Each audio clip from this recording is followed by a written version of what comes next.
Em julho de 2022, a represa Hoover, o maior reservatório de água dos Estados Unidos, atingiu nível crítico, 53 metros abaixo de sua capacidade máxima, marcando o ponto mais baixo desde a sua primeira cheia na década de 1930. Com a redução do nível da água, emergiram à superfície destroços enferrujados, barcos submersos e até restos humanos, evidenciando a gravidade da situação. No entanto, este não é um caso isolado. Essa realidade é apenas um exemplo entre muitos, pois diversos grandes reservatórios de água no oeste dos Estados Unidos e no mundo também enfrentaram níveis alarmantemente baixos de armazenamento. O consumo de água pela população mantém-se relativamente estável, mas a natureza, por sua vez, fornece água em padrões imprevisíveis e esporádicos de chuva ou neve, que podem variar drasticamente com as estações do ano e frequentemente apresentam longos períodos de seca entre eles. Quando esses intervalos sem chuva se prolongam, enfrentamos períodos conhecidos como secas.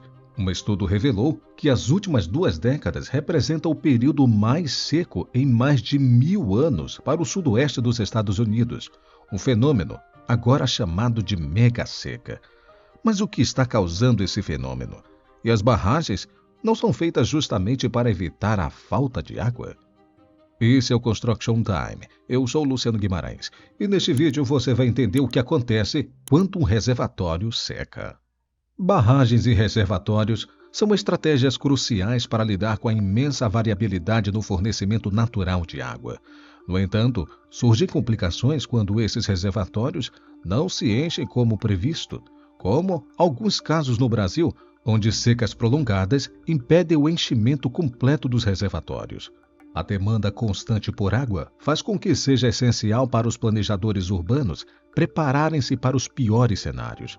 Se ocorre uma estiagem, não é possível simplesmente esperar pela volta das chuvas.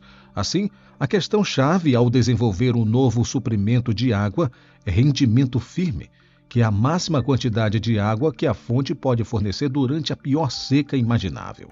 Então, qual é a solução? Uma opção é armazenar o excesso de água durante períodos de abundância para garantir o funcionamento das bombas e a continuidade do abastecimento durante as secas. A capacidade de armazenamento, contudo, é crucial. Reservatórios menores, como usados em estações de tratamento de água ou torres de água elevadas, geralmente comportam apenas o suficiente para um dia de suprimento.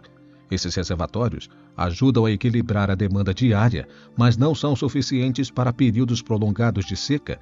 Para uma solução mais eficaz, é necessário ampliar significativamente a capacidade de armazenamento. É por isso que construímos grandes barragens, que podem armazenar volumes impressionantes de água, trilhões de litros, aproveitando a topografia natural para criar enormes reservatórios. Imagine, por exemplo, colocarmos um reservatório moderado no rio da sua cidade e observarmos como isso afeta a confiabilidade do suprimento de água.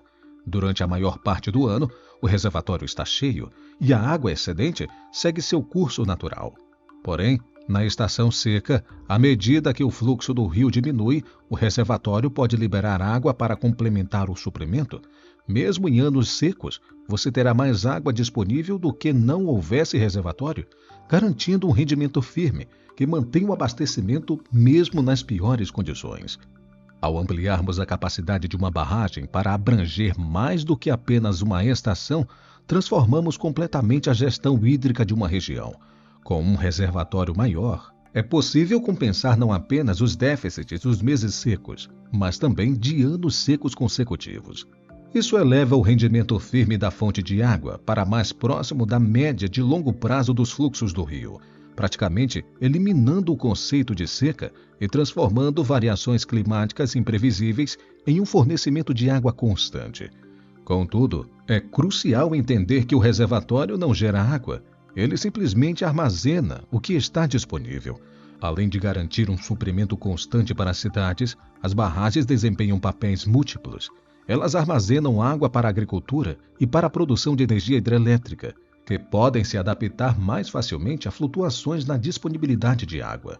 Em certos casos, eles também podem ser utilizados para fornecer água de resfriamento a usinas de energia, Algumas barragens são propositalmente construídas com capacidade maior do que a necessidade imediata para manejar potenciais enchentes, mesmo quando o reservatório está cheio.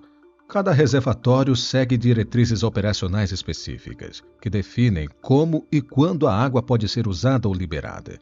Essas diretrizes garantem que, mesmo vazios, os reservatórios desempenham um papel crucial. Reservatórios vazios não são necessariamente um indicativo de má gestão. Na verdade, são essenciais para a flexibilidade e a segurança do sistema hídrico. As barragens são investimentos públicos significativos que exigem monitoramento contínuo, manutenção e, às vezes, reabilitação. Elas têm impactos consideráveis no meio ambiente e, por isso, são construídas para atender exatamente às necessidades previstas, evitando excessos desnecessários. A gestão da previsão de secas durante a vida útil de um reservatório é complicada pela falta de registros históricos longos e detalhados. Engenheiros muitas vezes se baseiam em suposições e informações indiretas para estimar o rendimento de um reservatório. Além disso, as mudanças climáticas introduzem uma variabilidade adicional, já que não podemos presumir que os padrões futuros de climas e precipitação seguirão os históricos. Isso nos leva a uma reflexão. O que acontece quando um reservatório realmente seca? Se a precipitação total que alimenta a bacia está diminuindo com o tempo, o rendimento firme de um reservatório também diminuirá, levando preocupações sobre a sustentabilidade de longo prazo dessas estruturas vitais na gestão de recursos hídricos. A questão da disponibilidade de água é complexa, não apenas pela independência e descentralização das concessionárias, que podem tomar decisões distintas frente à escassez, mas também pelos efeitos que se manifestam gradualmente ao longo do tempo. A maioria das concessionárias desenvolve planos de longo prazo, antecipando futuras demandas e ofertas, o que lhes permite adotar medidas de conservação ou desenvolver novos planos muito antes de qualquer emergência. Na prática, a disponibilidade de água se transforma primeiramente numa questão econômica. Não é que a água acabe, mas sim que o custo para obtê-la aumenta. As concessionárias podem investir em infraestrutura dispendiosas, como aquedutos que trazem água de regiões mais úmidas, poços para extração de água subterrânea ou até em usinas de dessalinização que transformam água salobra ou marinha em água potável. Outras soluções seria lançar campanha para incentivar a redução do consumo e evitar desperdício. De qualquer forma, esses custos adicionais são repassados aos consumidores. Para muitos, especialmente em centros urbanos, o aumento no preço da água pode ser justificado pelo benefício de viver em regiões que de outra forma seriam inóspitas. Para os agricultores, contudo, o aumento do custo da água pode diminuir suas margens de lucro, levando ao abandono temporário ou permanente de culturas. Embora os reservatórios em baixa não representem uma crise imediata para a maioria das pessoas, as repercussões são sentidas por todos através do aumento das tarifas de água, de custo dos alimentos e outras implicações econômicas. É por isso que muitos referem-se à situação no sudoeste americano como um desastre lento. O clima global está mudando, com os anos progressivamente mais quentes e secos do que qualquer período registrado na história. Conectar diretamente causa e efeito em mudanças climáticas de longo prazo é desafiador, mas alguns casos são inequívocos, como o da barragem do Lago Optima, em Oklahoma. Concluído em 1978 pelo Corpo de Engenheiros do Exército dos Estados Unidos, a barragem foi planejada com base em suposições de fluxos históricos que não se concretizam devido à redução de aquífero local, afetado pelo bombeamento intenso de água subterrânea nas décadas anteriores. Como resultado, o reservatório nunca encheu e hoje a barragem do Lago Optima é um exemplo de previsões falhas e um alerta para o futuro. Aqui no Brasil, o sistema Cantareira, responsável por fornecer água para grande parte da região metropolitana de São Paulo, é um exemplo claro de como suposições baseadas em condições históricas podem falhar diante de mudanças climáticas e uso intenso de recursos.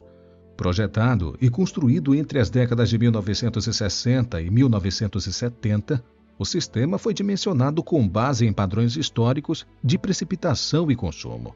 No entanto, a crise hídrica de 2014 a 2015 em São Paulo evidenciou uma inadequação crítica nas previsões que sustentaram a construção do sistema. A severa seca que atingiu o estado não só reduziu drasticamente os níveis dos reservatórios, mas também destacou o impacto do aumento da urbanização, desmatando nas áreas de captação e o uso insustentável de água.